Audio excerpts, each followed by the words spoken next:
ਵਾਹਿਗੁਰੂ ਸਾਹਿਬ ਜੀ। ਸ਼ਲੋਕ। ਖਟ ਸ਼ਾਸਤਰ ਊਚੋ ਕਹੈ, ਅੰਤ ਨ ਪਾਰਾਵਾਰ। ਭਗਤ ਸੋਹੈ ਗੁਣ ਗਾਵਤੇ, ਨਾਨਕ ਪ੍ਰਭ ਕੈ ਦਵਾਰ।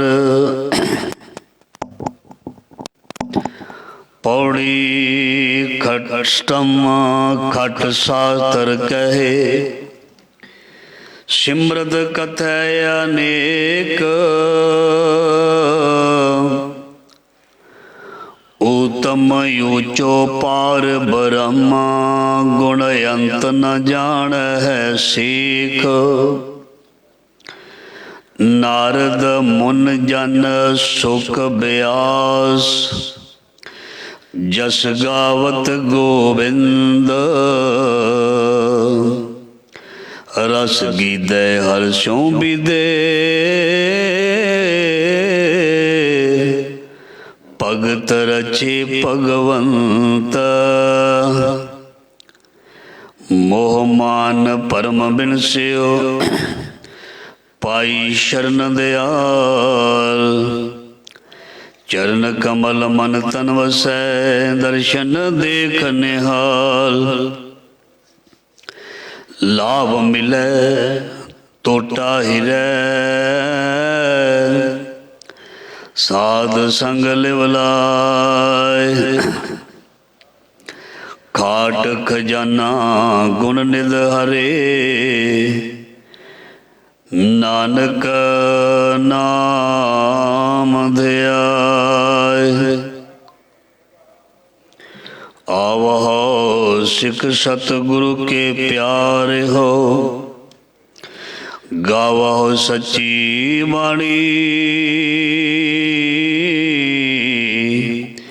ਬਾਣੀ ਤਾਂ ਗਾਵਹੁ ਗੁਰੂ ਕੇਰੀ, ਬਾਣੀਆਂ ਸਿਰਬਾਣੀ। ਜ਼ਰਾ ਜ਼ਹੂਰ ਹਾਜ਼ਰਾ ਹਜ਼ੂਰ, ਸਰਵ ਕਲਾ ਭਰਪੂਰ ਸਮਰੱਥ ਗੁਰੂ। ਲੋਕ ਪਰਲੋਕ ਦੇ ਰਖਿਅਕ ਭਗਤ ਵਸ਼ਲ,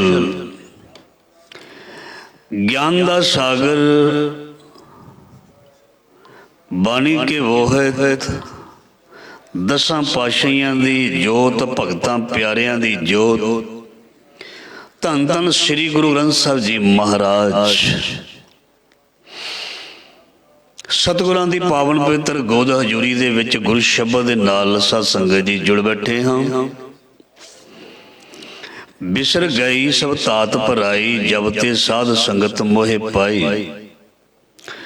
ਨਾ ਕੋ ਬੈਰੀ ਨਾਹੀ ਬੇਗਾਨਾ, ਸਗਲ ਸੰਗ ਹਮਕੋ ਬਨ ਆਈ। ਸਾਧ ਸੰਗਤ ਅਸਥਾਨ ਜਗਮਗ ਨੂਰ ਹੈ। ਸੱਚੇ ਪਾਤਸ਼ਾਹ ਜੀ ਦੀ ਗੋਦ ਵਿੱਚ ਬੈਠੇ ਹਾਂ। ਬੈਠੇ ਹੋਏ ਨੂੰ ਗੋਦ ਵਿੱਚ ਬੈਠੇ ਹੋਏ ਬਾਲ ਨੂੰ ਨਿੱਘ ਮਿਲਦਾ, ਆਨੰਦ ਮਿਲਦਾ। ਛੋਟਾ ਬਾਲ ਹੋਵੇ ਤੇ ਮਾਂ ਦਾ ਦੁੱਧ ਵੀ ਮਿਲਦਾ ਹੈ।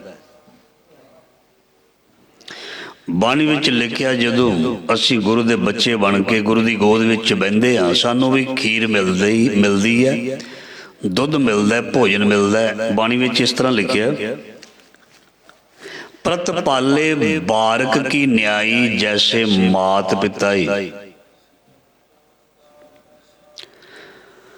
ਤੁਮ ਸਭ ਮਹਾਰਾਜ ਜੀ ਕਹਿੰਦੇ, ਤੂੰ ਮੇਰੇ ਲਈ ਮੇਰਾ ਪਿਤਾ ਹੈ, ਤੂੰ ਮੇਰੇ ਲਈ ਮੇਰਾ ਮਾਤਾ ਹੈ। ਤੂੰ ਮੇਰਾ ਪਿਤਾ, ਤੂੰ ਹੈ ਮੇਰਾ ਮਾਤਾ, ਤੂੰ ਮੇਰਾ ਬੰਧੁ, ਤੂੰ ਮੇਰਾ ਭਰਾਤਾ, ਤੂੰ ਮੇਰਾ ਰਾਖਾ। ਸਭਨੀ ਥਾਈ ਤਾਂ ਪਉ ਕਿਹਾ ਕਾੜਾ ਜੀਓ। ਗੁਰੂ ਦਾ ਸ਼ਬਦ ਅੰਮ੍ਰਿਤ ਹੈ, ਗੁਰੂ ਦਾ ਸ਼ਬਦ ਭੋਜਨ ਹੈ, ਗੁਰੂ ਦਾ ਸ਼ਬਦ ਖੀਰ ਹੈ। ਗੁਰੂ ਦਾ ਸ਼ਬਦ ਦੁਨੀਆ ਦੇ ਤਮਾਮ ਪਦਾਰਥਾਂ ਤੋਂ ਮਿੱਠਾ ਹੈ। ਉਸ ਦੇ ਗੁਣ ਮਿੱਠੇ ਹਨ। ਬਾਣੀ ਦਾ ਫਰਮਾਨ ਹੈ, ਮਿੱਠੇ ਹਰ ਗੁਣ ਗਾਓ, ਜਿੰਦੂ ਤੋਂ ਮਿੱਠੇ ਹਰ ਗੁਣ ਗਾਓ। ਪਰਮਾਤਮਾ ਦਾ ਨਾਮ ਮਿੱਠਾ ਹੈ। ਮਿੱਠਾ ਲਗਭਗ ਹਰ ਬੰਦੇ ਨੂੰ ਪਸੰਦ ਹੁੰਦਾ, ਹਰ ਬੰਦੇ ਦੀ ਪਸੰਦ ਮਿੱਠਾ ਹੁੰਦਾ। ਜੋ ਗੁੜਤੀ ਜਾਂ ਗੁੜਤੀ ਕਹਿੰਦੇ ਅਸੀਂ, ਉਹ ਵੀ ਬੱਚੇ ਨੂੰ ਮਿੱਠੇ ਦੇ ਰੂਪ ਦੇ ਵਿੱਚ ਹੀ ਦਿੱਤੀ ਜਾਂਦੀ ਹੈ। ਮਿੱਠਾ ਅਸਲ ਦੇ ਵਿੱਚ ਗੁਰੂ ਮਹਾਰਾਜ ਜੀ ਕਹਿੰਦੇ ਨੇ ਵੀ ਉਹ ਰੱਬ ਦਾ ਨਾਮ ਬਹੁਤ ਮਿੱਠਾ ਹੈ। ਜੇ ਕੋਈ ਉਸ ਮਿੱਠੇ ਨੂੰ, ਉਸ ਮਿਠਾਸ ਨੂੰ ਸਮਝ ਲਵੇ ਤਾਂ ਦੁਨੀਆ ਦੇ ਮਿੱਠੇ ਖਾ ਕੇ ਤੇ ਬਿਮਾਰੀਆਂ ਲੱਗਦੀਆਂ ਹਨ, ਪਰ ਗੁਰੂ ਦੇ ਨਾਮ ਨੂੰ ਮਿੱਠਾ ਜਾਣ ਕੇ ਜਿਹੜਾ ਛਕਦਾ ਹੈ, ਉਹਦੀਆਂ ਬਿਮਾਰੀਆਂ ਦੂਰ ਹੁੰਦੀਆਂ। ਸਰਬ ਰੋਗ ਕਾ ਔਖਦ ਨਾਮ। ਜਿੰਨਾ ਜ਼ਿਆਦਾ ਮਿੱਠਾ ਖਾਧਾ ਜਾਏ ਗੁਰੂ ਨਾਨਕ ਦੇ ਸ਼ਬਦ ਰੂਪ ਦੇ ਵਿੱਚ, ਇਹ ਸਾਡੇ ਆਦਿ ਵਿਆਧਿ ਉਪਾਦ, ਜਿਹਨੂੰ ਕਹਿੰਦੇ ਨੇ ਪਾਤਸ਼ਾਹ ਜੀ, ਤੀਨੇ ਤਾਪ ਨਿਵਾਰਨ ਹਾਰਾ, ਦੁੱਖ ਹੰਤਾ ਸੁਖਰਾਸ, ਤਾਕੋ ਬਿਘਨ ਨਾ ਕੋ ਲਾਗੇ, ਜਾ ਕੀ ਪ੍ਰਭ ਆਗੇ ਅਰਦਾਸ। ਇਹ ਮਿੱਠਾ ਜਿਹੜਾ ਨਾ, ਬਾਣੀ ਦਾ ਰਸ ਮਿੱਠਾ, ਇਹ ਸਾਡੇ ਜਨਮਾਂ ਜਨਮਾਂ ਦੇ ਦੁੱਖਾਂ ਨੂੰ ਦੂਰ ਕਰਦਾ ਹੈ। ਸਾਡੇ ਬੀਤੇ ਹੋਏ ਸਮੇਂ ਨੂੰ ਵੀ ਨਾ ਸਫਲ ਕਰ ਦਿੰਦਾ। ਇੱਕ ਤੇ ਉਹ ਸਮਾਂ ਹੁੰਦਾ ਨਾ ਵਰਤਮਾਨ ਕੀਤਾ ਸਫਲ ਸਮਾਂ ਫਿਊਚਰ ਨੂੰ ਸੇਵ ਕਰ ਦਿੰਦਾ। ਤੇ ਗੁਰੂ ਮਹਾਰਾਜ ਜੀ ਕਹਿੰਦੇ ਨੇ ਇੰਜ ਵੀ ਹੋ ਜਾਂਦਾ, ਪੂਰਬਲੇ ਕਰਮ ਤੱਕ ਕੱਟੇ ਜਾਂਦੇ। ਭੂਤ ਕਾਲ ਜਿਹੜਾ ਹੈ ਨਾ, ਪਾਸਟ, ਜੋ ਲੰਘ ਚੁੱਕਾ ਸਮਾਂ, ਉਹ ਲੰਘੇ ਹੋਏ ਸਮੇਂ ਦੇ ਵਿੱਚ ਜੋ ਕੁਝ ਹੋਇਆ ਹੁੰਦਾ, ਉਹ ਸਾਡੇ ਕਰਮ ਬਣੇ ਹੁੰਦੇ ਨੇ, ਤੇ ਉਹ ਕਰਮਾਂ ਦੀ ਖੇਤੀ ਸਾਨੂੰ ਫਲ ਦਿੰਦੀ ਹੈ। ਜੋ ਮੈਂ ਕੱਲ ਗੱਲਬਾਤ ਕੀਤੀ ਹੈ, ਜਾਂ ਕੱਲ ਕਿਸੇ ਨਾਲ ਵਿਚਰਿਆ, ਜਾਂ ਕੱਲ ਪੁੰਨ ਕੀਤਾ ਜਾਂ ਕੋਈ ਪਾਪ ਕੀਤਾ, ਉਹ ਲਿਖਤ ਹੈ। ਉਹਦਾ ਹਿਸਾਬ ਕਿਤਾਬ ਸਾਨੂੰ ਅੱਗੇ ਮਿਲੀ ਜਾਣਾ। ਤੇ ਜੇ ਗੁਰੂ ਦੀ ਬਖਸ਼ਿਸ਼ ਹੋ ਜਾਏ, ਮਿੱਠਾ ਰਸ ਨਾਮ ਦਾ ਪੀ ਲਿਆ ਜਾਏ, ਤੇ ਗੁਰੂ ਮਹਾਰਾਜ ਜੀ ਕਹਿੰਦੇ ਜਿਹੜਾ ਤੇਰਾ ਕੱਲ ਬੀਤਿਆ ਨਾ, ਜਿਹੜਾ ਤੂੰ ਅਫਸੋਸ 'ਚ ਜੀ ਰਿਹਾ, ਮੇਰਾ ਕੀ ਬਣੇਗਾ। ਜਿਨ੍ਹਾਂ ਨੂੰ ਥੋੜ੍ਹਾ ਬਹੁਤਾ ਗਿਆਨ ਹੁੰਦਾ ਨਾ, ਉਹਨਾਂ ਨੂੰ ਪਛਤਾਵਾ ਹੋ ਜਾਂਦਾ, ਮੇਰੇ ਕੋਲੋਂ ਨਾ ਗੁੱਸੇ ਵਿੱਚ ਗਲਤੀ ਹੋ ਗਈ, ਮੇਰੇ ਕੋਲ ਕਾਹਲੀ ਵਿੱਚ ਨਾ ਗਲਤੀ ਹੋ ਗਈ, ਉਹ ਪਛਤਾਉਂਦਾ ਹੈ। ਤੇ ਇੱਦਾਂ ਦਾ ਬੰਦਾ ਜਿਹੜਾ ਪਛਤਾਵਾ ਕਰਦਾ, ਉਹਦਾ ਜਿਹੜਾ ਬੀਤਿਆ ਹੋਇਆ ਕੱਲ ਹੈ, ਬੀਤਿਆ ਹੋਇਆ ਸਮਾਂ ਜਾਂ ਪੂਰਵਲਾ, ਮਹਾਰਾਜ ਜੀ ਬਖਸ਼ਿਸ਼ ਕਰਕੇ ਉਹਨੂੰ ਵੀ ਵਧੀਆ ਬਣਾ ਦਿੰਦੇ ਨੇ, ਚੰਗਾ ਕਰ ਦਿੰਦੇ ਨੇ। ਮਹਾਰਾਜ ਜੀ ਕਹਿੰਦੇ ਨੇ ਵੀ ਗੁਰੂ ਨੂੰ ਕਹਿੰਦੇ ਨੇ ਬਿਘਨ ਬਿਨਾਸਨ, ਗੁਰੂ ਦੇ ਨਾਮ ਨੂੰ ਕਹਿੰਦੇ ਨੇ ਬਿਘਨ ਬਿਨਾਸਨ, ਸਭ ਦੁੱਖ ਨਾਸਨ, ਸਤਿਗੁਰ ਨਾਮ ਦਿਰੜਾਇਆ। ਇਹ ਚੀਜ਼ ਕਿਸੇ ਦੇ ਮਨ ਵਿੱਚ ਪੱਕੀ ਹੋ ਜਾਏ, ਇਹ ਹੁੰਦਾ ਬੜਾ ਮੁਸ਼ਕਲ ਹੈ। ਨਾਮ ਦੀ ਮਹਿਮਾ ਦੇ ਬਾਰੇ ਪੂਰਨ ਜਾਣਕਾਰੀ ਜਾਂ ਪੂਰਨ ਭਰੋਸਾ ਹੋਣਾ, ਇਹ ਮੁਸ਼ਕਲ ਬੜਾ ਹੈ। ਛੋਟੇ ਜਿਹੇ ਬੱਚੇ ਦੇ ਦਿਮਾਗ ਦੇ ਵਿੱਚ ਵਿੱਦਿਆ ਪਾਉਣੀ ਕਿਤੇ ਸੌਖਾ ਕੰਮ ਹੈ। ਨਿੱਕੇ ਜਿਹੇ ਨਿਆਣੇ ਜਿਹੜੇ ਪੜ੍ਹਦੇ ਨੇ ਨਰਸਰੀ 'ਚ, LKG UKG ਵਿੱਚ, ਉਹਨਾਂ ਨੂੰ ਤਾਂ ਪਹਿਲਾਂ ਸੰਭਾਲਣਾ ਹੀ ਬੜਾ ਮੁਸ਼ਕਲ ਹੈ, ਅਗਲੀ ਗੱਲ ਤੇ ਬਾਅਦ ਵਿੱਚ ਹੈ। ਵੱਡੇ ਬੱਚਿਆਂ ਨੂੰ ਪੜ੍ਹਾਉਣਾ ਸੌਖਾ ਹੁੰਦਾ, ਧਿਆਨ ਦੇਣਾ। ਵੱਡੇ ਜਿਹੜੇ ਹੁੰਦੇ ਨਾ, ਪ੍ਰਾਇਮਰੀ ਜਾਂ ਮਿਡਲ ਵਾਲੇ ਜਾਂ ਮੈਟ੍ਰਿਕ ਵਾਲੇ ਟੀਚਰ ਸਾਹਿਬਾਨਾਂ ਨੂੰ ਪਤਾ ਹੈ, ਉਹਨਾਂ ਨੂੰ ਅਜੇ ਸੌਖਾ, ਕਿਉਂਕਿ ਇਸ਼ਾਰਾ ਸਮਝ ਲੈਂਦੇ ਨੇ। ਜਿਹੜੇ ਬੱਚਿਆਂ ਨੂੰ ਵਿਚਾਰਿਆਂ ਨੂੰ ਕੋਈ ਸਰੀਰਕ ਕਿਰਿਆ ਵੀ ਨਹੀਂ ਕਰਨੀ ਆਉਂਦੀ, ਵਿਚਾਰਿਆਂ ਨੂੰ ਪਤਾ ਹੀ ਕੁਛ ਨਹੀਂ, ਛੋਟਿਆਂ ਨੂੰ 3-4 ਸਾਲ ਦੇ ਬੱਚੇ, 5 ਸਾਲ ਦੇ, ਉਹਨਾਂ ਨੂੰ ਕੁਝ ਵੀ ਨਹੀਂ ਪਤਾ, ਉਹਨਾਂ ਨੂੰ ਕਿੰਨਾ ਔਖਾ ਹੋਏਗਾ। ਅਸੀਂ ਬੜੇ ਨਾਦਾਨ ਹਾਂ, ਅਸੀਂ ਬਿਲਕੁਲ ਹੀ ਬੱਚੇ ਹਾਂ। ਜਦ ਗੁਰਮਤ ਵੱਲ ਧਿਆਨ ਮਾਰਦੇ ਹਾਂ, ਅਸੀਂ ਬਿਲਕੁਲ ਬੱਚੇ ਹਾਂ। ਇਸ ਕਰਕੇ ਸਾਨੂੰ ਸਮਝਾਉਣਾ ਸੌਖਾ ਨਹੀਂ। ਜੇ ਹੁਣ ਬੱਚਾ ਕਹੇ ਵੀ ਸਮਝਾਉਣ ਵਾਲਾ ਮੈਨੂੰ ਨਹੀਂ ਤੇਰੀ ਸਮਝ ਲੱਗਦੀ, ਵੀ ਉਹ ਤੇ ਸਮਝਾਉਂਦਾ ਪਿਆ, ਤੇਰੀ ਹੁਣ ਜਿਹੜੀ ਹੈ ਨਾ ਏਜ ਜਿਹੜੀ ਹੈ, ਜਾਂ ਏਜ ਕਹਿ ਲਈਏ ਜਿਹੜੀ ਤੇਰੀ ਅਵਸਥਾ ਹੈ, ਅਜੇ ਤੂੰ ਉਸ ਅਵਸਥਾ ਵੱਲ ਧਿਆਨ ਨਹੀਂ ਦਿੱਤਾ, ਇਸ ਕਰਕੇ ਤੂੰ ਬੱਚਾ ਹੈ।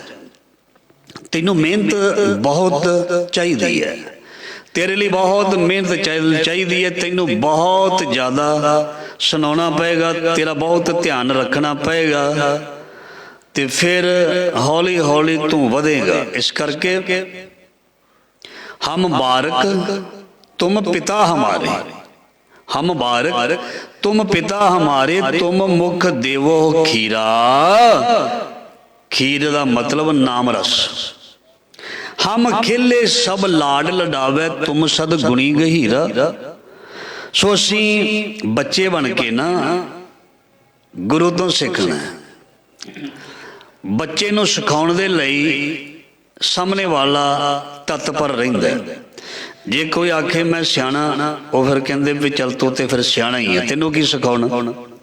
गुरु महाराज जी ने कहा गुर की मत तू ले आने। न्याणिया अनजान बच्चे गुरु की मत लै। भावें तेनों सब कुछ पता है, भावें तू डिग्रियां कर चुके हैं, PhD की भी डिग्री तेरे कोल है, लॉ किया होया है, कानून मंत्री क्यों ना बन जाए, प्रेजिडेंट PM क्यों ना बन जाए, फिर भी तू कह मैं अज्ञानी, मैं नादान, मैं नादान। क्योंकि सत्संग जी सफलता मेहर तो बगैर नहीं मिलती। जे किसी को डिग्रियां ने, जे किसी को अहुदे ने, जे किसी को मिनिस्टरियां ने, याद रखना रब की मेहर तो बगैर एक खुशी नहीं दे सकती। गुण प्रफुल्लित हुंदा ही मेहरबान की मेहर दे नाल है। मेहरबान की मेहर तो बिना सत्संग जी ना साडी पढ़ाई अगे वध सकती है, ना मेरा तुहाडा गुण अगे वध सकदा, ना कोई तरक्की हो सकती है, ना कोई तरक्की हो सकती है। इस करके असी गुरु तो जिहड़ी कृपा लैनी है वो अनजान बन के, न्याणे बन के, भुल्लनहार बन के, गुनाहगार बन के, अपराधी बन के। तो जे असी कहांगे असी अच्छे हाँ, असी ठीक हाँ, तो फिर ठीक असी नहीं हाँ। ये सानू भी पता असी किन्ने क ठीक हाँ, ये सानू भी पता है। इस करके आओ बहुत प्यारा शब्द आरंभ होने जा रहे हैं। गुरु ग्रंथ साहब महाराज जी के अंग 297 और 298 ऊपर ये अंकित है। आरंभता शब्द ही आप जी ने शब्द पूरा सरवण कर लिया। खट शास्त्र ऊंचो कहे, इत्थे विश्राम लाउंदे हाँ। अगे अंत न पारावार, भगत सोहै गुण गावते, नानक प्रभ कै द्वार। खट शास्त्र मतलब छे शास्त्र,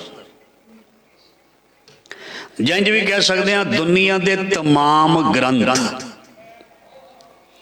जिन्नी भी एजुकेशन साडे कोल है वो असी किताबां द्वारा वड्डे वड्डे विद्वान ते राइटरां दियां लिखतां नूं पढ़ के असी विद्या प्राप्त की है। प्रोफैसर साहब सिंह, गंडा सिंह जां होर अंग्रेजी के बड़े बड़े बड़े विद्वान ते फिलोसफर ने, जे उन्होंने असी पढ़िया ना हुंदा, ना कोई इंजीनियर बनता, ना कोई डॉक्टर बनता, ना कोई लॉ कर सकता। इहदा मतलब कुछ सी जिन्हों असी रीड किया, रीड करन तो बाद साडे दिमाग ने उसनूं कैच किया। जदों दिमाग ने कैच किया, उसने उसनूं कल्पना दे विच लिया के उहदा प्रतिबिंब बनाउणा शुरू किया, उस चीज़ ते फोकस किया। साइंस के स्टूडेंट ने वो जदों सारा पढ़ते हैं, थ्योरी नूं पढ़ते हैं, फिर उसनूं प्रयोगशाला दे विच, लैबोरेटरी दे विच जाके वो सारी रिसर्च करते हैं, टैसट करते हैं, चीरफाड़ करते हैं, तो उन्हां दे ज्ञान दे विच, तजुर्बे विच वाधा हुंदा है।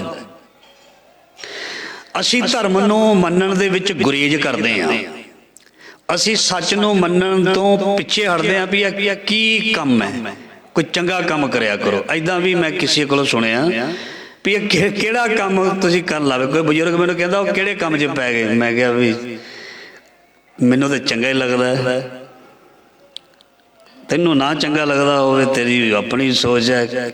मैं उहदे पोतरे नूं थोड़ा जिहा इंप्रैस करदा, कहंदा छड्ड किते इनूं इधरले पासे ना ला लई, तूं लगा रहा। मैं कहा ठीक है, बहुत वधिया गल है, तू पढ़ा लै इनूं जिन्ना मर्जी, जिथे मर्जी लै जा, लग जू तैनू पता। चो खैर मैं उधर नहीं जाना चाहुंदा, उन्होंने पता लग चुका है। तो जो पढ़ाई असी कीती है, असी किहड़ा नहीं दुनियावी पढ़ाई की, बथेरी पढ़ाई की है गुरु की किरपा नाल, कॉलेजां विच गए हैं। उहदे नाल नाल मैं हमेशा बेनती करदा, जिन्हां कोल गुरमत नहीं, जिन्हां कोल रूहानीयत नहीं, जिन्हां दा जीवन धार्मिक नहीं, मैं वड्डे वड्डे अहुदियां वालियां नूं रोंदियां नूं ते बेनतियां करदियां नूं देखिया भी साडे ते रब दी मेहर नहीं है, बचा लो सानू, मर चले, खप चले कलेश नाल बुरा हाल, कोई नहीं मनदा घर दे विच, ना धी पुत्तर, ना वाइफ, ना कोई होर, खिलरे फिरदे हैं। सजना किते जिंदगी दे विच 14-20 साल पढ़ाई की, 1 साल किते गुरमत दा भी लाया हुंदा ना, ये तेरी पढ़ाई दा रंग रूप कुछ होर हुंदा। मैं हमेशा बेनती करदा, education is very compulsory in our life. Without education असीं अन्ने आ। विद्या नूं नेत्र कहंदे ने तीजा, पर विद्या दे नाल नाल जो सानू साडे सतगुर ने पढ़ाया, किताबां ते लेखकां दी असीं बड़े इंटरस्ट दे नाल पढ़ लईआं जी, पढ़नियां चाहीदियां ने, ज्ञान जिन्ना हो जाए उन्ना थोड़ा। ते जिन्हां दी असीं पैदाइश आ, बाबे नानक दी, गुरु गोबिंद सिंह जी, 10 पातशाही दी, जो रचना उन्हां ने रची है ਜਾਂ अंकित कीती है, एक विचार वाली गल है, उन्होंने किने पढ़ना सी? उन्होंने असी केवल प्रचारकों तक रख दिता भी उन्होंने पढ़ना सी ते सानू सुनाना सी, बिल्कुल नहीं। गुरु नानक महाराज का ये हुक्म नहीं सी, मेरे चंद सिख पढ़न ते वो प्रचार करन, ऐदा नहीं सीखिया। महाराज जी ने तो कहा सी, घर घर अंदर धर्मसाल होवे, कीर्तन सदा वसोआ। चाहे कोई डॉक्टर है, चाहे इंजीनियर है, चाहे कोई खेतों में काम करता, चाहे कोई दुकान पर जाता, चाहे कुछ भी करता, सारियां नूं ये हुक्म है, सब सिखण को हुक्म है, गुरु मान्यो ग्रंथ। ग्रंथ नूं गुरु मन का मतलब ये नहीं मत्था टेक लिया ते खुशी वेले ते मरग के प्रोग्राम ते लै गए ते वरत लिया, गुस्ताखी माफ। मनण दा मतलब इस दे विच जो लिखिया सी नहीं पढ़ना आउंदा सी ते सुनिया जांदा। इसनों इस रचना नूं क्यों नहीं पढ़िया? सिखां नूं सवाल असीं करदे हां, बाकियां नूं ते नहीं। बाकी ते साडे नालों अगे लंघ चुके ने अंग्रेज लोग, काले लोग, उन्होंने रिसर्च की, उन्होंने चंगी चीज़ मिलती वो छड्डदे नहीं, वो नहीं छड्डदे, वो रिसर्च करते हैं, वो खोजते हैं। ते साडे लोग कहंदे ने खा लो पी लो, बस यही है, अज ये बना लो वो बना लो, इदां दियां गल्लां सोचां दे विच पता ही नहीं भी एडा वड्डा साडा सतगुरु जिहदे विच ओ कुछ लिखिया जो दुनिया दे विच किधरे मिलदा ही नहीं। साइंस भी हाथ खड़े कर चुकी है, उस ते तू PhD क्यों नहीं कीती?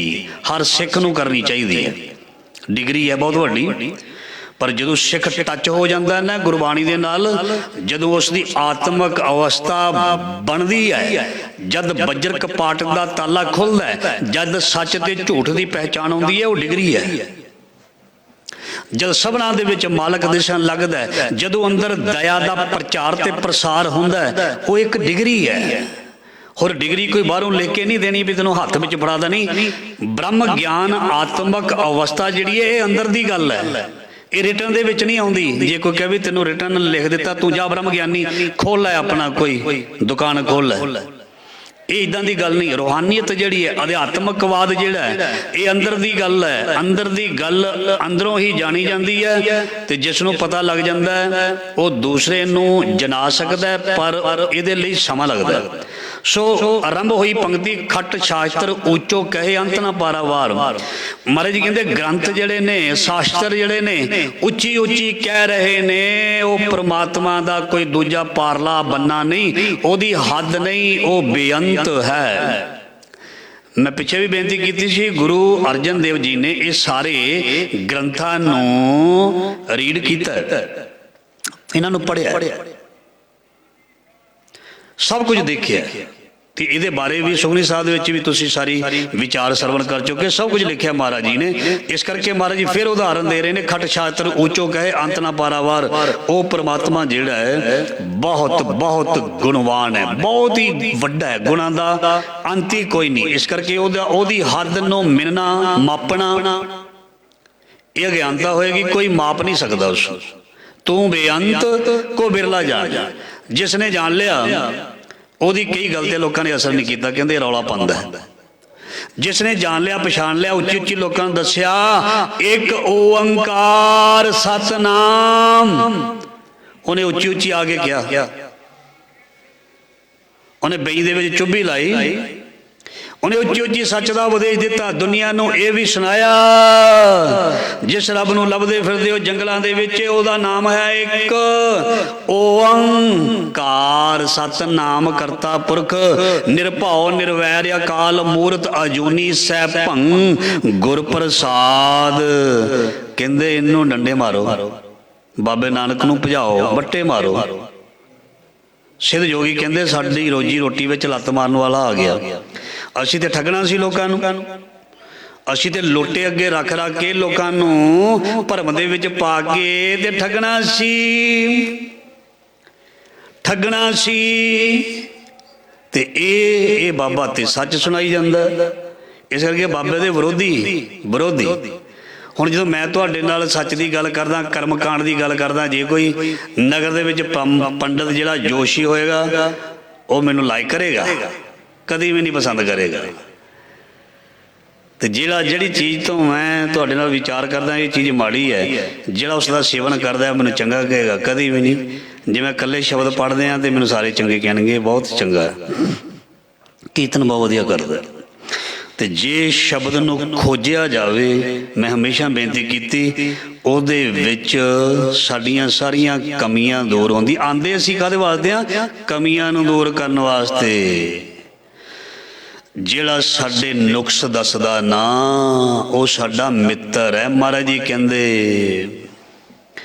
ਉਹ ਮਿੱਤਰ ਹੈ ਮੇਰਾ, ਜਿਹੜਾ ਮੇਰਾ ਭਲਾ ਕਰ ਰਿਹਾ ਮੇਰੇ ਜੀਵਨ ਦੇ ਵਿੱਚੋਂ। ਮਾਂ ਬਾਪ ਬੱਚਿਆਂ ਨੂੰ ਚੰਡ ਚੰਡ ਕੇ ਚਪੇੜਾ ਮਾਰ ਮਾਰ ਕੇ ਕਈ ਵਾਰ ਕੁੱਟਣਾ ਵੀ ਪੈਂਦਾ, ਉਹਨਾਂ ਨੂੰ ਸਿੱਧੇ ਕਰ ਦਿੰਦੇ ਨੇ।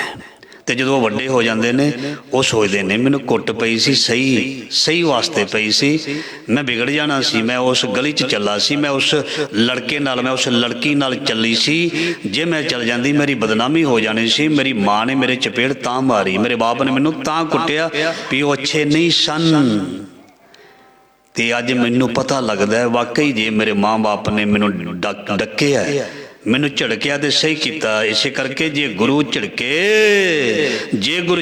ਤਾਂ ਮਿੱਠਾ ਲਾਗੇ, ਜੇ ਬਖਸ਼ੇ ਤਾਂ ਗੁਰ ਵਡਿਆਈ। ਸੋ ਮਹਾਰਾਜ ਜੀ ਕਹਿੰਦੇ ਗ੍ਰੰਥ ਜਿਹੜੇ ਨੇ ਉੱਚੇ ਉੱਚੀ ਕਹਿ ਰਹੇ ਨੇ,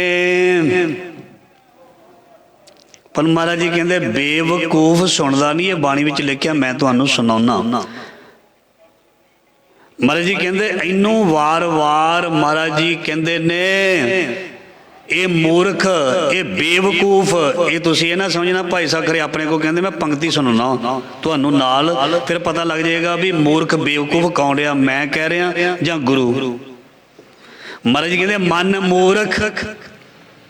ਮਨ ਮੂਰਖ ਅਜਹੂ ਨੈ ਸਮਝਤ, ਅਜੇ ਤੱਕ ਨਹੀਂ ਸਮਝਿਆ। ਮਨ ਮੂਰਖ ਅਜਹੂ ਨੈ ਸਮਝਤ, ਸਿੱਖ ਦੇ ਹਾਰਿਓ ਨੀਂਦ। ਇਹਨੂੰ ਮੈਂ ਸਮਝਾ ਕੇ ਹਾਰ ਗਿਆ, ਇਹ ਨਹੀਂ ਸਮਝਿਆ। ਫਿਰ ਕਹਿੰਦੇ ਇਹ ਨਹੀਂ ਸਮਝਿਆ ਨਾ, ਇਹਨੇ ਕੱਲ ਨੂੰ ਹੁਣ ਰੌਲਾ ਪਾਣਾ, ਇਹਨੇ ਕੱਲ ਨੂੰ ਭੁੱਬਾ ਮਾਰ ਕੇ ਰੋਣਾ। ਇਹ ਵੀ ਬਾਣੀ ਵਿੱਚ ਲਿਖਿਆ। ਤੇ ਮਹਾਰਾਜ ਜੀ ਕਹਿੰਦੇ ਫਿਰ ਤੈਨੂੰ ਮੈਂ ਪੁੱਛਣਾ, ਜਦੋਂ ਮਾਂ ਬਾਪ ਕਹਿੰਦੇ ਸੀ ਉਹ ਨਾ ਕਰ ਗਲਤ ਕਰਮ, ਤੇ ਤੂੰ ਨਹੀਂ ਹਟਿਆ ਸੀ ਤੇ ਅੱਜ ਤੂੰ ਹੁਣ ਕਿੱਥੇ ਪਹੁੰਚ ਗਿਆ। ਹੁਣ ਮਾਂ ਬਾਪ ਕਹਿੰਦੇ ਭੁਗਤ, ਤੇ ਹੁਣ ਗੁਰੂ ਕਹਿੰਦਾ ਭੁਗਤ। ਪਤਾ ਕੀ ਪੰਗਤੀ ਆ? ਮਨ ਮੂਰਖ ਕਾਹੇ ਬਿਲ ਲਾਈਐ, ਪੁਰਬ ਲਿਖੇ ਕਾ ਲਿਖਿਆ ਪਾਈਐ। ਹੁਣ ਕਿਉਂ ਰੋਣਾ ਹੈ, ਹੁਣ ਕਿਉਂ ਬਿਲਕਦਾ? ਜਿਹੜਾ ਤੂੰ ਕੱਲ ਕੀਤਾ ਸੀ ਕਰਮ, ਉਹਦਾ ਅੱਜ ਤੈਨੂੰ ਹੁਣ ਮਿਲ ਰਿਹਾ, ਇਹ ਤੈਨੂੰ ਭੋਗਣਾ ਪਏਗਾ। ਇਸ ਕਰਕੇ ਮਹਾਰਾਜ ਜੀ ਕਹਿੰਦੇ ਉੱਚੀ ਉੱਚੀ ਗ੍ਰੰਥ ਤੈਨੂੰ ਕਹਿ ਰਹੇ ਨੇ, ਤੇ ਤੂੰ ਰੱਬ ਦੀਆਂ ਗੱਲਾਂ ਨੂੰ ਐਵੇਂ ਹੀ ਸਮਝਿਆ। ਲੋਗਨ ਰਾਮ ਖਿਲਾਉਣਾ ਜਾਣਾ, ਤੂੰ ਖਿਲਾਉਣਾ ਸਮਝਿਆ ਹੋਇਆ ਪਰਮਾਤਮਾ ਨੂੰ, ਗੁਰੂ ਗ੍ਰੰਥ ਸਾਹਿਬ ਨੂੰ। ਵੀ ਖੇਡ ਲਿਆ, ਵਰਤ ਲਿਆ, ਬਸ ਜੀ ਕੰਮ ਹੋ ਗਿਆ, ਆਨੰਦ ਕਾਜ ਕਰ ਲਿਆ, ਸਾਰੀ ਜ਼ਿੰਦਗੀ ਮੱਥਾ ਹੀ ਨਾ ਟੇਕਿਆ ਮੁੜ ਕੇ। ਲਾਹਨਤ ਹੈ ਤੇਰੀ ਜ਼ਿੰਦਗੀ ਤੇ। ਆਪਣੇ ਲਈ ਇਸਤੇਮਾਲ ਕੀਤਾ, ਜਦੋਂ ਜ਼ਰੂਰਤ ਹੋਵੇ ਸ੍ਰੀ ਗੁਰੂ ਗ੍ਰੰਥ ਸਾਹਿਬ ਜੀ ਦੀ, ਤੇ ਉਦੋਂ ਕਿਉਂਕਿ ਸੰਵਿਧਾਨ ਕਹਿੰਦਾ ਹੈ ਨਾ ਵੀ ਜਿਸ ਨੇ ਵੀ ਕੋਈ ਰਜਿਸਟਰ ਕਰਾਉਣੀ ਹੈ ਆਪਣੀ ਮੈਰਿਜ, ਉਸ ਨੂੰ ਲਾਵਾਂ ਲੈਣੀਆਂ ਪੈਣੀਆਂ, ਉੱਦਾਂ ਮੱਥਾ ਨਹੀਂ ਟੇਕਣਾ। ਤੇ ਜਦੋਂ ਲਾਵਾਂ ਗੁਰੂ ਗ੍ਰੰਥ ਸਾਹਿਬ ਅੱਗੇ, ਇਹ ਤੈਨੂੰ ਮਹਾਰਾਜ ਜੀ ਮਾਫ ਨਹੀਂ ਕਰਨਗੇ। ਗੁਰੂ ਨੂੰ ਜੇ ਤੂੰ ਆਪਣਾ ਸਾਖੀ ਵਿਚੋਲਾ ਬਣਾਇਆ ਤੇ ਬਣਾ ਕੇ ਰੱਖ ਉਸ ਨੂੰ। ਜੇ ਤੈਨੂੰ ਕੋਈ ਇਸ ਤਰ੍ਹਾਂ ਇਸਤੇਮਾਲ ਕਰਕੇ ਛੱਡ ਦੇਵੇ, ਤੈਨੂੰ ਦੁੱਖ ਨਹੀਂ ਹੁੰਦਾ? ਤੂੰ ਕਹਿੰਦਾ ਇਹ ਮਤਲਬ ਹੀ ਬੰਦਾ, ਇਹਨੇ ਆਪਣਾ ਮਤਲਬ ਹੱਲ ਕਰਕੇ ਸਾਨੂੰ ਪੁੱਛਿਆ ਹੀ ਨਹੀਂ, ਕਿੰਨਾ ਦੁੱਖ ਲੱਗਦਾ। ਤੇ ਜਦੋਂ ਗੁਰੂ ਨੂੰ ਕੋਈ, ਗੁਰੂ ਦੇ ਕੋਲੋਂ ਕੋਈ ਦਾਤ ਲੈ ਕੇ, ਦਾਤ ਪਿਆਰੀ ਵਿਸਰਿਆ ਦਾ ਤਾਰਾ, ਜਾਣੇ ਨਾ ਹੀ ਮਰਨ ਵਿਚਾਰਾ, ਜਦੋਂ ਗੁਰੂ ਕੋ ਕੋਈ ਚੀਜ਼ ਲੈ ਕੇ ਮੁੜ ਕੇ ਮੱਥਾ ਟੇਕਣ ਨਹੀਂ ਆਉਂਦਾ, ਤੇ ਫਿਰ ਗੁਰੂ ਨੂੰ ਖੁਸ਼ੀ ਦੇਗਾ? ਮੈਂ ਬੜੇ ਦੇਖੇ ਨੇ, ਮੈਂ ਇੱਥੇ ਹੀ ਬੜੇ ਦੇਖੇ ਨੇ, ਦੇ ਮੱਥੇ ਤੇ ਮੱਥਾ ਦੇ ਕੜਾ ਪ੍ਰਸ਼ਾਦੀਆਂ ਦੇਗਾਂ, ਮੁੜ ਕੇ ਸਾਲ ਹੀ ਬੀਤ ਗਏ ਨੇ, ਗੁਰਦੁਆਰੇ ਨਹੀਂ ਵੜਦੇ। ਗੁਸਤਾਖੀ ਮਾਫ, ਕੋਈ ਮੈਂ ਝੂਠ ਨਹੀਂ ਕਹਿਣਾ, ਸੱਚ ਕਹਿਣਾ। ਤੇ ਫਿਰ ਕਿਉਂ? ਆਪਾਂ ਦਾ ਕੰਮ ਹੋ ਗਿਆ, ਚਲੋ ਜੀ ਹੁਣ ਤੂੰ ਕੌਣ ਤੇ ਮੈਂ ਕੌਣ। ਜਿਹੜੀ ਚੀਜ਼ ਸਾਨੂੰ ਮਿਲੀ ਹੈ ਨਾ, ਯਾਦ ਰੱਖਣਾ, ਉਹ ਜ਼ਰੂਰੀ ਥੋੜੋ ਵੀ ਉਹ ਸਦਾ ਸੁੱਖ ਵਾਲੀ ਬਣੀ ਰਹੇ। ਧਿਆਨ ਦੇਣਾ, ਪੁੱਤਰ ਮਿਲ ਗਿਆ, ਘਰ ਵਿੱਚ ਰੌਣਕਾਂ ਆ ਗਈਆਂ, ਜ਼ਰੂਰੀ ਹੈ ਵੀ ਪੁੱਤ ਸੁੱਖ ਹੀ ਦੇਗਾ। ਜੇ ਪੁੱਤ ਨੇ ਸੁੱਖ ਦੇਣਾ ਤੇ ਵੀ ਰੋਜ਼ ਅਰਦਾਸ ਕਰਨੀ ਹੈ, ਇਹਨੂੰ ਬੁੱਧੀ ਦਈ, ਦੁੱਧ ਪੁੱਤ ਫਟਦਿਆਂ ਨੂੰ, ਦਿਮਾਗ ਵਿਗੜਦਿਆਂ ਨੂੰ ਦੇਰ ਨਹੀਂ ਲੱਗਦੀ। ਮਹਾਰਾਜ ਜੀ ਜੋ ਚੀਜ਼ ਦਿੱਤੀ ਹੈ ਨਾ, ਇਹ ਸੁੱਖ ਹੰਢਾਉਣੀ ਹੋਏ, ਇਹ ਰਹੇ। ਮੈਂ ਅਰਦਾਸਾਂ ਕਰਦਾ ਰੋਜ਼ ਆ ਕੇ, ਰੋਜ਼ ਮਹਾਰਾਜ ਜੀ ਦੇ ਚਰਨਾਂ 'ਚ ਅਰਦਾਸ ਕਰਨੀ ਚਾਹੀਦੀ। ਜੋ ਤੂੰ ਦੇ ਦਿੱਤਾ ਨਾ, ਇਹ ਮੈਨੂੰ ਹੁਣ ਖੁਸ਼ੀ ਦੇਵੇ। ਸਾਰੀ ਦੁਨੀਆ ਦੇ ਵਿੱਚ ਔਲਾਦ ਖੁਸ਼ੀ ਨਹੀਂ ਦਿੰਦੀ, ਸਾਰਿਆਂ ਦੇ ਪੈਸੇ ਬੈਂਕ ਵਿੱਚ ਜਮ੍ਹਾਂ ਕੀਤੇ ਖੁਸ਼ੀ ਨਹੀਂ ਦਿੰਦੇ, ਸਾਰਿਆਂ ਦੇ ਸਰੀਰ ਖੁਸ਼ੀ ਨਹੀਂ ਦਿੰਦੇ। ਮੇਰਾ ਸਰੀਰ ਮੈਨੂੰ ਖੁਸ਼ੀ ਦੇਵੇ, ਮੇਰੀ ਔਲਾਦ ਮੈਨੂੰ ਖੁਸ਼ੀ ਦੇਵੇ, ਮੇਰਾ ਮਿੱਤਰ ਮੈਨੂੰ ਖੁਸ਼ੀ ਦੇਵੇ। ਮਿੱਤਰ ਵੀ ਗਲਤ ਕੰਮ ਕਰ ਦਿੰਦੇ ਨੇ, ਇਸ ਕਰਕੇ ਮੈਨੂੰ ਸਾਰਾ ਜੱਗ ਖੁਸ਼ੀ ਦੇਵੇ। ਇਹਦੇ ਲਈ ਖੁਸ਼ੀਆਂ ਦੇ ਮਾਲਕ ਕੋਲੋਂ ਬੇਨਤੀ ਕਰਦੇ ਰਹਿਣਾ ਚਾਹੀਦਾ। ਲੈ ਕੇ ਚੀਜ਼ ਤੇ ਪਾਸੇ ਨਹੀਂ ਹੋਣਾ, ਭੁੱਲਣਾ ਨਹੀਂ, ਭੁੱਲਣਾ ਨਹੀਂ। ਸੋ ਪਾਤਸ਼ਾਹ ਜੀ ਕਹਿੰਦੇ ਨੇ, ਅੰਤ ਨਾ ਪਾਰਾਵਾਰ, ਉਸ ਦਾ ਕੋਈ ਅੰਤ ਨਹੀਂ। ਭਗਤ ਸੋਹੇ ਗੁਣ ਗਾਵਤੇ, ਨਾਨਕ ਪ੍ਰਭ ਕੇ ਦਵਾਰ। ਮਹਾਰਾਜ ਜੀ ਕਹਿੰਦੇ ਪ੍ਰਮਾਤਮਾ ਦੇ ਭਗਤ ਉਹਦੇ ਦਰ ਤੇ ਬਹੁਤ ਸੋਹਣੇ ਲੱਗਦੇ ਨੇ ਜਦੋਂ ਗੁਣ ਗਾਉਂਦੇ ਨੇ, ਗੁਣ ਸੁਣਦੇ ਨੇ। ਭਗਤ ਤੇਰੇ ਮਨ ਭਾਵਦੇ, ਦਰ ਸੋਹਣ ਕੀਰਤ ਗਾਵਦੇ, ਨਾਨਕ ਕਰਮਾਂ ਬਾਹਰੇ, ਦਰ ਢੋਲਾਂ ਲੈਣੀ ਧਾਵਦੇ। ਸੋ ਅਗਲੀ ਪੰਕਤੀ ਪੌੜੀ ਖਸ਼ਟਮ ਖਟ ਸਾਸਤਰ ਕਹੇ, ਸਿਮਰਤ ਕਥੇ ਅਨੇਕ। ਮਹਾਰਾਜ ਜੀ ਕਹਿੰਦੇ ਸ਼ਾਸਤਰ ਸਿਮਰਤੀਆਂ ਇਹ ਸਾਨੂੰ ਗਿਆਨ ਕਰਾਉਂਦੀਆਂ ਹਨ। ਉਤਮ ਉੱਚੋ ਪਾਰ ਬ੍ਰਹਮ ਗੁਣ ਅੰਤ ਨ ਜਾਣੈ ਸੇਖ। ਪਰਮਾਤਮਾ ਸਭ ਤੋਂ ਵੱਡਾ ਗੁਣਾਂ ਵਾਲਾ ਹੈ, ਸ੍ਰੇਸ਼ਟ ਹੈ, ਉੱਤਮ ਹੈ। ਤੇ ਨਾਰਦ ਮੁਨ ਜਨ ਸੁਖ ਬਿਆਸ, ਜਸ ਗਾਵਤ ਗੋਬਿੰਦ। ਮਹਾਰਾਜ ਜੀ ਕਹਿੰਦੇ ਨਾਰਦ ਮੁਨੀ, ਰਿਸ਼ੀ, ਸ਼ੇਸ਼ਨਾਗ, ਨਾਰਦ ਮੁਨ ਜਨ ਸੁਖ ਬਿਆਸ, ਬਿਆਸ ਰਿਸ਼ੀ ਵਰਗੇ, ਇਹ ਸਾਰਿਆਂ ਨੇ ਉਸ ਨੂੰ ਧਿਆਇਆ, ਯਾਦ ਕੀਤਾ, ਉਹਦੀ ਸਿਫਤ ਸਲਾਹ ਕਰਦੇ ਨੇ। ਬੜੀ ਵਾਰੀ ਤੇ ਅਸੀਂ ਸੁਣ ਲਿਆ, ਗਾਵਣ ਤੋਂ ਪੌਣ ਪਾਣੀ ਬੈ ਸੰਦਰ, ਗਾਵੇ ਰਾਜਾ ਧਰਮ ਦੁਆਰੇ, ਸਾਰੇ ਗਾਉਂਦੇ ਨੇ। ਇੱਥੋਂ ਤੱਕ ਕਿ ਹਵਾ ਪਾਣੀ ਸਾਰੇ ਗਾਉਂਦੇ ਨੇ, ਸਾਰੇ ਗਾਉਂਦੇ ਨੇ। ਇਹ ਵੱਖਰੀ ਗੱਲ ਹੈ, ਸਾਨੂੰ ਸੁਣਾਈ ਨਹੀਂ ਦਿੰਦਾ, ਸਾਰੇ ਗਾਉਂਦੇ ਨੇ, ਸਾਰੇ ਗਾਉਂਦੇ ਨੇ। ਸਭ ਸਭ ਸਭ ਰਸ ਗੀਧੇ ਹਰਸ਼ੋਂ ਬੀਧੇ, ਭਗਤ ਰਚੇ ਭਗਵੰਤ। ਮਹਾਰਾਜ ਜੀ ਕਹਿੰਦੇ ਭਗਵਾਨ ਦੇ ਭਗਤ, ਈਸ਼ਵਰ ਦੇ ਭਗਤ ਰਸ ਗੀਧੇ, ਉਹਦੇ ਰਸ ਦੇ ਵਿੱਚ ਮਹਾਰਾਜ ਜੀ ਕਹਿੰਦੇ ਪਰੋਏ ਰਹਿੰਦੇ ਨੇ, ਭੀਜੇ ਰਹਿੰਦੇ ਨੇ। ਭਗਤ ਰਚੇ ਭਗਵੰਤ, ਮਹਾਰਾਜ ਜੀ ਕਹਿੰਦੇ ਮਸਤ ਰਹਿੰਦੇ ਨੇ, ਮਸਤ। ਜਿਵੇਂ ਅਸੀਂ ਕਹੀਦਾ ਉਹ ਬੰਦਾ ਆਪਣੇ ਕੰਮ ਵਿੱਚ ਮਸਤ ਰਹਿੰਦਾ ਹੈ, ਬਹੁਤ ਚੰਗੀ ਗੱਲ ਹੈ। ਮਸਤ ਜਿਹੜਾ ਰਹਿੰਦਾ ਉਹ ਟੈਨਸ਼ਨ ਫਰੀ ਹੁੰਦਾ। ਸੋ ਭਗਤ ਮਹਾਰਾਜ ਜੀ ਕਹਿੰਦੇ ਮਸਤ ਰਹਿੰਦੇ ਨੇ। ਜਦੋਂ ਉਹ ਮਸਤ ਰਹਿੰਦੇ ਨੇ ਤੇ ਉਹਨਾਂ ਨੂੰ ਦੁਨੀਆ ਦੀ ਕਿਸੇ ਚੀਜ਼ ਦੀ ਕੋਈ ਚਿੰਤਾ ਹੀ ਨਹੀਂ। ਬਾਣੀ ਵਿੱਚ ਮਸਤ ਨੂੰ ਬੇਪਰਵਾਹ ਕਿਹਾ, ਮਸਤਾਨਾ ਕਿਹਾ, ਬੇਪਰਵਾਹ ਕਿਹਾ। ਉਹਦੇ ਕੋਲ ਬੇਪਰਵਾਹੀ ਹੁੰਦੀ ਹੈ, ਉਹਨੂੰ ਕਿਸੇ ਦੀ ਕੋਈ ਪਰਵਾਹ ਨਹੀਂ ਹੁੰਦੀ, ਕੁਛ ਨਹੀਂ। ਜਦੋਂ ਨਾਮਦੇਵ ਜੀ ਨੂੰ ਕਹਿੰਦੇ ਤੇਰਾ ਘਰ ਜਿਹੜਾ ਸੜ ਚੱਲਿਆ, ਅੱਗ ਲੱਗ ਗਈ, ਭੱਜ ਕੇ ਅੱਗ ਬੁਝਾ ਦੇ, ਉਹ ਸੁਣਦੇ ਹੀ ਨਹੀਂ। ਕਹਿੰਦੇ ਭਗਤ ਜੀ ਤੁਹਾਡੀ ਛੰਨ ਸੜ ਚੱਲੀ, ਕੁਛ ਬਚਾਉਣਾ ਤੇ ਬਚਾ ਲਓ, ਉਹ ਸੁਣਦੇ ਹੀ ਨਹੀਂ। ਕਹਿੰਦੇ ਤੁਹਾਨੂੰ ਸੁਣਿਆ ਨਹੀਂ? ਕਹਿੰਦੇ ਸੁਣ ਗਿਆ। ਬਾਹਰ ਅੱਗ ਲੱਗੀ, ਅੰਦਰ ਕਾਹਤੋਂ ਲਾਉਣਾ? ਜੇ ਮੇਰਾ ਭਗਵਾਨ ਬੀਠਲ ਮੇਰੇ ਘਰ ਨੂੰ ਜਲਾ ਕੇ ਰਾਜੀ ਹੈ ਤੇ ਜਲ ਜਾਣ ਦੇ, ਜਲ ਜਾਣ ਦੇ। ਮਤਲਬ ਇੰਨੀ ਬੇਪਰਵਾਹੀ, ਐਡੀ ਬੇਪਰਵਾਹੀ ਫਿਰ ਬ੍ਰਹਮ ਗਿਆਨੀ ਕੋਲ ਹੋ ਸਕਦੀ ਹੈ, ਪੂਰਨ ਪੁਰਖ ਹੋ ਸਕਦੀ ਹੈ, ਸਾਡੇ ਵਰਗਿਆਂ 'ਚ ਨਹੀਂ। ਇਹ ਬੇਪਰਵਾਹੀਆਂ ਮਹਾਰਾਜ ਜੀ ਕਹਿੰਦੇ ਉਹਨਾਂ ਨੂੰ ਮਿਲ ਜਾਂਦੀਆਂ ਨੇ। ਉਹ ਮਹਾਰਾਜ ਜੀ ਕਹਿੰਦੇ ਉਹਦੇ ਚਰਨਾਂ ਦੇ ਵਿੱਚ ਮਸਤ ਰਹਿੰਦੇ ਨੇ। ਮੋਹ ਮਾਨ ਭਰਮ ਬਿਨਸਿਓ ਪਾਈ ਸ਼ਰਨ ਦਿਆਲ। ਉਹਨਾਂ ਦੇ ਅੰਦਰੋਂ ਮੋਹ ਭਰਮ ਅਹੰਕਾਰ ਖਤਮ ਹੋ ਜਾਂਦਾ। ਚਰਨ ਕਮਲ ਮਨ ਤਨ ਵਸੈ ਦਰਸ਼ਨ ਦੇਖ ਨਿਹਾਲ। ਜਿਨ੍ਹਾਂ ਦੇ ਹਿਰਦੇ ਦੇ ਵਿੱਚ ਪਰਮਾਤਮਾ ਉਹਦੇ ਸੋਹਣੇ ਚਰਨ ਹੁੰਦੇ ਨੇ, ਉਸ ਇਨਸਾਨ ਦਾ ਹਿਰਦਾ ਜਿਹੜਾ ਉਹ ਖਿੜ ਜਾਂਦਾ, ਖਿੜ ਜਾਂਦਾ, ਖਿੜ ਜਾਂਦਾ। ਬੇਨਤੀ ਹੈ, ਇਹ ਕੱਲ੍ਹ 2 ਤਰੀਕ ਹੈ, ਸੋ ਗੁਰੂ ਨਾਨਕ ਪਾਤਸ਼ਾਹ ਦੇ ਚੋਲੇ ਸਾਹਿਬ ਦੇ ਦਰਸ਼ਨਾਂ ਦਾ ਜੋ ਸੰਗ ਹੈ, ਕੱਲ੍ਹ ਨੂੰ ਦਰਸ਼ਨ ਸੰਗਤਾਂ ਨੇ ਕਰਨੇ ਹਨ। ਸੋ ਕੱਲ੍ਹ ਨੂੰ ਅਸੀਂ ਸਮਾਪਤੀ ਜਿਹੜੀ ਹੈ ਸਵੇਰੇ 6 ਵਜੇ ਕਰ ਦੇਣੀ ਹੈ। ਸੋ ਸੰਗਤਾਂ ਨੂੰ ਬੇਨਤੀ ਹੈ 6 ਵਜੇ ਤੋਂ ਬਾਅਦ ਫਿਰ ਉੱਥੇ ਸੰਗਤ ਦੇ ਦਰਸ਼ਨ ਕਰਨ ਜਾਣਾ ਹੈ। ਸੋ ਬੇਨਤੀ ਹੈ 6 ਵਜੇ ਤੱਕ ਆਪ ਜੀ ਦਰਸ਼ਨ ਕਰਨ ਵਾਸਤੇ ਗੁਰੂ ਘਰ ਪਹੁੰਚ ਜਾਣਾ ਜੀ। ਉਸ ਤੋਂ ਬਾਅਦ ਫਿਰ ਅਸੀਂ ਵੀ ਜਾਣਾ ਦਰਸ਼ਨ ਕਰਨ ਦੇ ਲਈ। ਜੋ ਸੰਗ ਦਾ ਬਚਨ ਆ ਗਿਆ, ਹੁਣ ਇਹਦੇ ਬਾਰੇ ਵੀ ਮੈਂ 1-2 ਵਿਚਾਰ ਕਰ ਦਿਆਂ, ਬਹੁਤ ਜ਼ਰੂਰੀ ਹੈ, ਕੁਦਰਤੀ ਆ ਗਿਆ। ਸੋ ਗੁਰੂ ਨਾਨਕ ਪਾਤਸ਼ਾਹ ਮਹਾਰਾਜ ਜਿਨ੍ਹਾਂ ਦਾ ਜਿੱਥੇ ਉਹ ਮੁਬਾਰਕ ਚਰਨ ਪਿਆ, ਉਹ ਜਗ੍ਹਾ ਜਿਹੜੀ ਤੀਰਥ ਬਣ ਗਈ, ਪੂਜਣ ਦੇ ਯੋਗ ਬਣ ਗਈ। ਜੋ ਗੁਰੂ ਨਾਨਕ ਮਹਾਰਾਜ ਜੀ ਨੇ ਸੋਹਣੇ ਵਸਤਰ ਪਾਏ, ਚੋਲੇ ਪਾਏ, ਉਸ ਚੋਲੇ ਦੇ ਦਰਸ਼ਨ ਕਰਨ ਨੂੰ ਦੁਨੀਆ ਤਰਸਦੀ ਹੈ। ਰਾਈਟ, ਤਰਸਣਾ ਵੀ ਚਾਹੀਦਾ, ਕਿਉਂਕਿ ਬਾਬੇ ਨਾਨਕ ਦੇ ਉਸ ਪਾਵਨ ਪਵਿੱਤਰ ਸਰੀਰ ਦੇ ਵਸਤਰ ਕਿਸੇ ਵੀ ਪੀਰ ਫਕੀਰ ਜਿਹੜਾ ਰੱਬ ਨਾਲ ਪਹੁੰਚਿਆ, ਉਸ ਦੇ ਸਰੀਰ ਨੂੰ ਟੱਚ ਕੀਤੀ ਕੋਈ ਵੀ ਚੀਜ਼ ਜਿਹੜੀ ਹੈ ਉਹ ਪੂਜਣਯੋਗ ਹੁੰਦੀ ਹੈ, ਮੁਬਾਰਕ ਹੁੰਦੀ ਹੈ। ਧਿਆਨ ਦੇਣਾ, ਜਿੱਥੇ ਅਸੀਂ ਬੈਠੇ ਹਾਂ, ਜਿੱਥੇ ਅਸੀਂ ਬੈਠੇ ਹਾਂ, ਇਸ ਨੂੰ ਵੀ ਗੁਰੂ ਨਾਨਕ ਦਾ ਰੂਪ ਕਿਹਾ ਜਾਂਦਾ। ਕਿਸ ਨੂੰ? ਗੁਰੂ ਗ੍ਰੰਥ ਸਾਹਿਬ ਮਹਾਰਾਜ ਜੀ, ਜਿਹੜੇ ਗੁਰੂ ਗ੍ਰੰਥ ਸਾਹਿਬ ਮਹਾਰਾਜ ਸਾਹਮਣੇ ਹਨ ਜਾਂ ਰੁਮਾਲੇ ਲੱਗੇ ਹੋਏ ਹਨ, ਇਹਨਾਂ ਨੂੰ ਵੀ ਗੁਰੂ ਸਾਹਿਬ ਦੇ ਵਸਤਰ ਕਿਹਾ ਜਾਂਦਾ। ਜਿਵੇਂ ਅਸੀਂ ਚੌਲਾ ਸਾਹਿਬ ਵਿਖੇ ਚੌਲਾ ਸਾਹਿਬ ਦੇ ਦਰਸ਼ਨ ਜਿਹੜੀ ਭਾਵਨਾ ਨਾਲ ਕਰਦੇ ਆ ਨਾ, ਮੈਂ ਬੜੀ ਵਾਰੀ ਬੇਨਤੀ ਕਰ ਚੁੱਕਾ, ਉੱਦਾਂ ਹੀ ਦਰਸ਼ਨ ਆਪਾਂ ਆਪਣੇ ਮਹੱਲੇ ਦੇ ਵਿੱਚ, ਪਿੰਡ ਦੇ ਗੁਰਦੁਆਰੇ ਵਿੱਚ ਗੁਰੂ ਨਾਨਕ ਦੇ ਕਰਿਆ ਕਰੋ।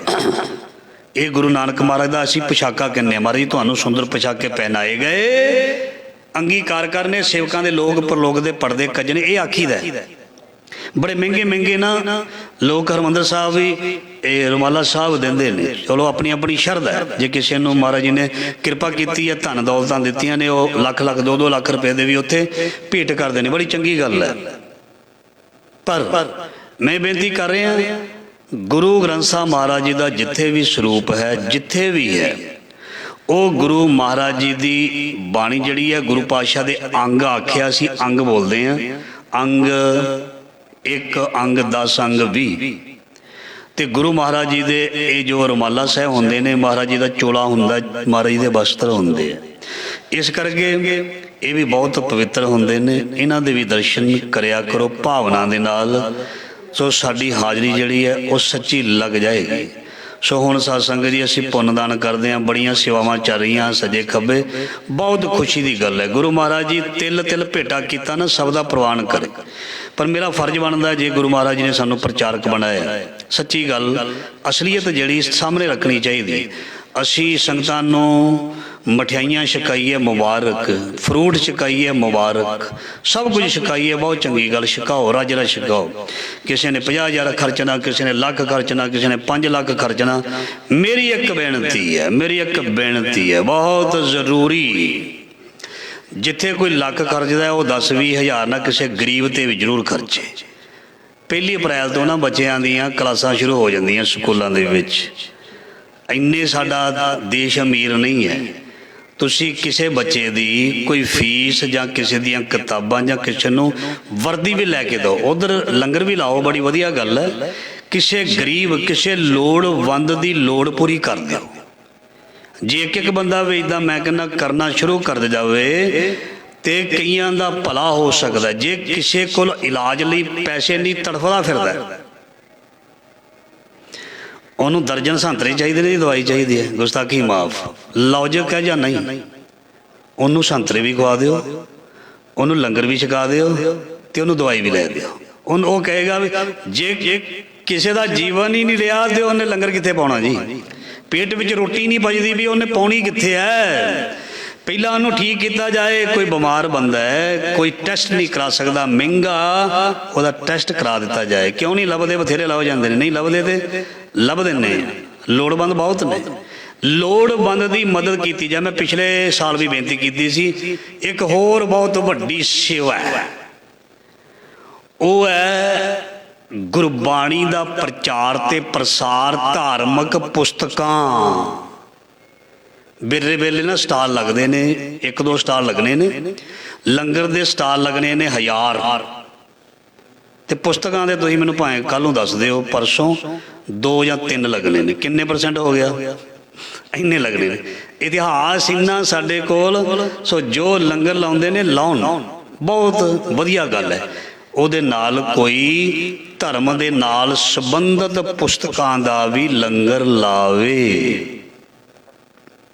ਰਹਿਤ ਮਰਿਆਦਾ ਦੀਆਂ ਪੁਸਤਕਾਂ, ਭਾਈ ਮਨੀ ਸਿੰਘ ਦੀ ਸ਼ਹੀਦੀ ਦੀ ਛੋਟੀ ਜੀ ਪੁਸਤਕ, ਭਾਈ ਤਾਰੂ ਸਿੰਘ, ਭਾਈ ਦਿਆਲਾ ਜੀ, 10 ਪਾਤਸ਼ਾਹੀਆਂ ਦਾ ਜੀਵਨ, ਸਿੱਖ ਇਤਿਹਾਸ ਕਿਵੇਂ ਆਇਆ, ਸਿੱਖ ਰਾਜ ਕਿਵੇਂ ਗਿਆ, ਮਹਾਰਾਜਾ ਰਣਜੀਤ ਸਿੰਘ, ਆਪਣੇ ਸਿੱਖ ਮਿਸਲਾਂ। ਇਹ ਚੀਜ਼ਾਂ ਜਿਸ ਕੌਮ ਦੇ ਕੋਲ ਨਹੀਂ ਹੋਣਗੀਆਂ, ਉਹ ਸ਼ਾਨ ਦੇ ਨਾਲ ਜੀ ਨਹੀਂ ਸਕਦੀ। ਹੁਣ ਅਸੀਂ ਜਿੱਥੇ ਵੀ ਜਾਂਦੇ ਹਾਂ, ਗੱਲ ਕਰਦੇ ਹਾਂ, ਬੜੀ ਸ਼ਾਨ ਬਣਦੀ ਹੈ ਆਪਣੀ। ਕਿਉਂ? ਸਾਨੂੰ ਥੋੜ੍ਹਾ ਬਹੁਤਾ ਜਿਹੜਾ ਨੌਲੇਜ ਹੈ ਉਹ ਜਦੋਂ ਅਸੀਂ ਸ਼ੇਅਰ ਕਰਦੇ ਹਾਂ, ਤੇ ਵਾਕਈ ਸਾਨੂੰ ਫਖਰ ਹੁੰਦਾ। ਕਿਸੇ ਵੀ ਕਮਿਊਨਿਟੀ ਦੇ ਵਿੱਚ ਜਾਈਏ, ਅਸੀਂ ਆਪਣੇ ਗੁਰੂਆਂ ਦੀ ਗੱਲ ਕਰਦੇ ਹਾਂ, ਅਸੀਂ ਆਪਣੇ ਪੁਰਾਣੇ ਪੰਜਾਬ ਦੀ ਗੱਲ ਕਰਦੇ ਹਾਂ। ਸਾਡਾ ਪੰਜਾਬ ਐਡਾ ਵੱਡਾ, ਇੰਨਾ ਪਿਆਰਾ। ਸਾਡਾ ਮਹਾਰਾਜਾ ਰਣਜੀਤ ਸਿੰਘ ਜਿਸ ਨੇ ਰਾਜ ਕੀਤਾ, ਬਹੁਤ ਪਿਆਰਾ। ਜਦੋਂ ਇੱਦਾਂ ਦੀਆਂ ਗੱਲਾਂ ਕਰਦੇ ਹਾਂ, ਆਪਣੀ ਸ਼ਾਨ ਵੱਧਦੀ ਹੈ।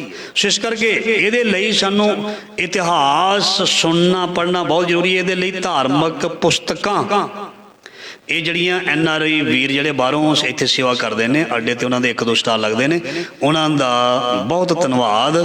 ਇਹ ਚੀਜ਼ਾਂ ਸਾਨੂੰ ਅੱਜ ਜ਼ਰੂਰਤ ਹੈ, ਅੱਜ ਜ਼ਰੂਰਤ ਹੈ। ਦੇਖੋ, ਐਜੂਕੇਸ਼ਨ ਐਂਡ ਮੈਡੀਕਲ, ਮਤਲਬ ਦਵਾਈਆਂ ਜਾਂ ਸਿਹਤ ਵਾਲੀ, ਇਹ ਦੋਨੇ ਚੀਜ਼ਾਂ ਬਹੁਤ ਜ਼ਰੂਰੀ ਨੇ। ਜਿਸ ਘਰ ਦੇ ਵਿੱਚ ਵਿੱਦਿਆ ਤੇ ਸਿਹਤ ਸੰਭਾਲਣ ਵਾਲੀ ਚੀਜ਼ ਨਾ ਹੋਏਗੀ, ਉਹ ਘਰ ਦੇ ਵਿੱਚ ਸਾਰੇ ਦੁਖੀ ਰਹਿਣਗੇ। ਇਸ ਕਰਕੇ ਸਾਨੂੰ ਵਿੱਦਿਆ ਦੀ ਬਹੁਤ ਜ਼ਰੂਰਤ ਹੈ, ਸਾਨੂੰ ਸਾਡੇ ਇਤਿਹਾਸ ਦੀ ਬੜੀ ਜ਼ਰੂਰਤ ਹੈ, ਔਰ ਮੈਡੀਕਲ ਸੁਵਿਧਾ ਇਹਦੀ ਬਹੁਤ ਜ਼ਰੂਰਤ ਹੈ।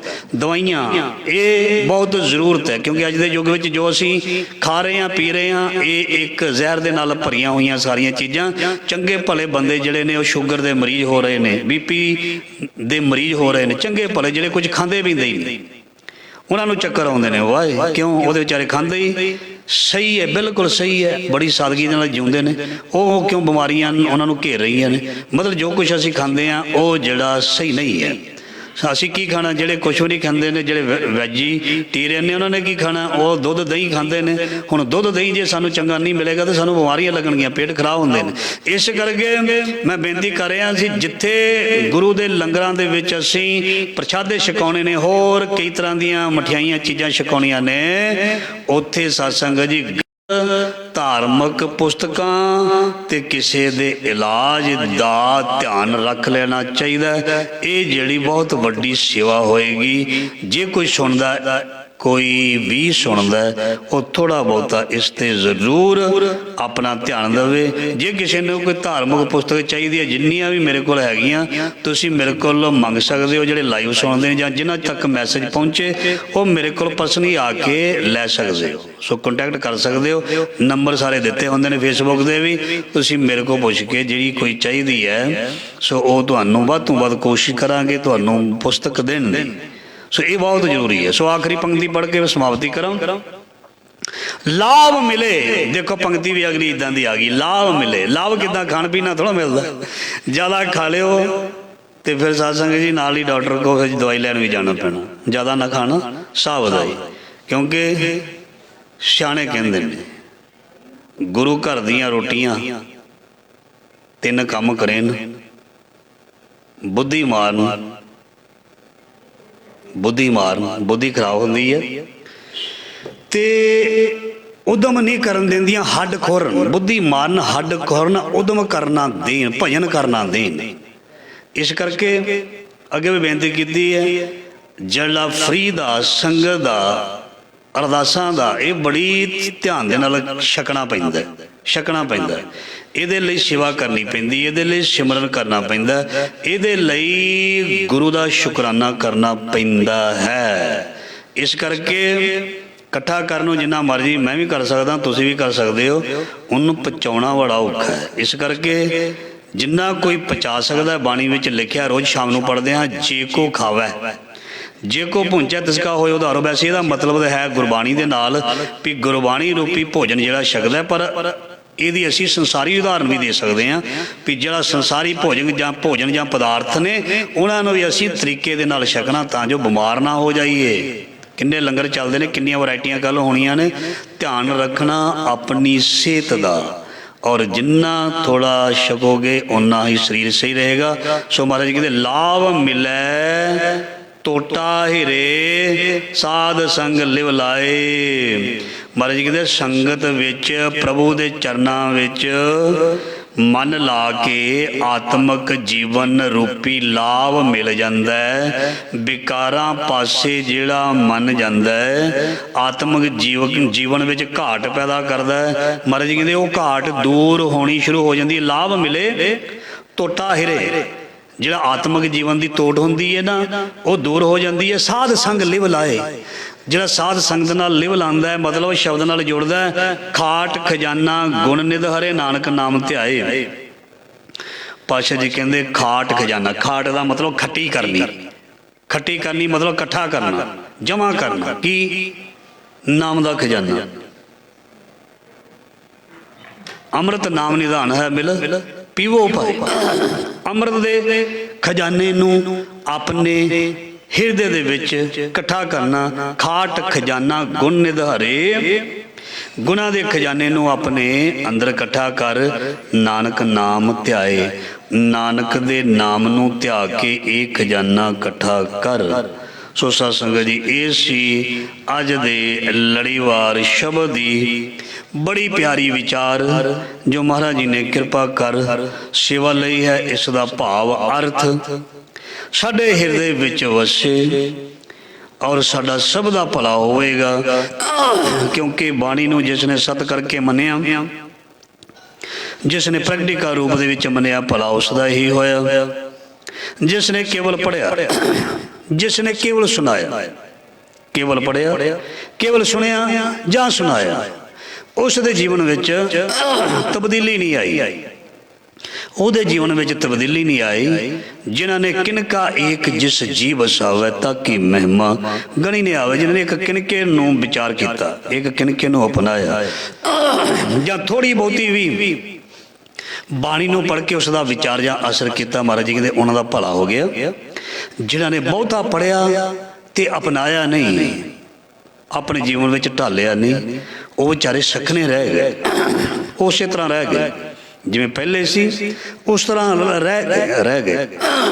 ਸਾਡੇ ਗੁਰੂਆਂ ਨੇ, ਸਾਡੇ ਭਗਤਾਂ ਨੇ ਆਪਣੇ ਮੁਰਸ਼ਿਦ, ਆਪਣੇ ਪੀਰਾਂ ਦਾ, ਫਕੀਰਾਂ ਦਾ ਵਚਨ ਮੰਨਿਆ ਤੇ ਉਹ ਸਦਾ ਲਈ ਅਮਰ ਹੋ ਗਏ। ਕਿਉਂਕਿ ਬੜੀ ਵਾਰ ਅਸੀਂ ਸ਼ਰਵਣ ਕੀਤਾ ਵੀ ਹੁਕਮ ਰਜਾਈ ਚੱਲਣਾ ਨਾਨਕ ਲਿਖਿਆ ਨਾਲ, ਕਿਵ ਸਚਿਆਰਾ ਹੋਈ ਹੈ ਕਿਵ ਕੂੜੈ ਟੁੱਟੈ ਪਾਲ। ਹੁਕਮ ਰਜਾਈ ਚੱਲਣਾ ਨਾਨਕ ਲਿਖਿਆ ਨਾਲ। ਸੋ ਹੁਕਮ ਨੂੰ ਜਾਣਨਾ, ਹੁਕਮ ਨੂੰ ਪਹਿਚਾਨਣਾ, ਹੁਕਮ ਨੂੰ ਮੰਨਣਾ, ਇਹ ਸਿੱਖ ਦਾ ਫਰਜ਼ ਹੈ। ਇਹ ਗੁਰੂ ਦਾ ਹੁਕਮ ਹੈ। ਇੰਨੀ ਸੇਵਾ ਪ੍ਰਵਾਨ ਭੁਲਾ ਚੁੱਕਾਂ ਦੀ ਖਿਮਾ ਫਤਿਹ ਬੁਲਾਓ ਜੀ। ਵਾਹਿਗੁਰੂ ਜੀ ਕਾ ਖਾਲਸਾ, ਵਾਹਿਗੁਰੂ ਜੀ ਕੀ ਫਤਿਹ।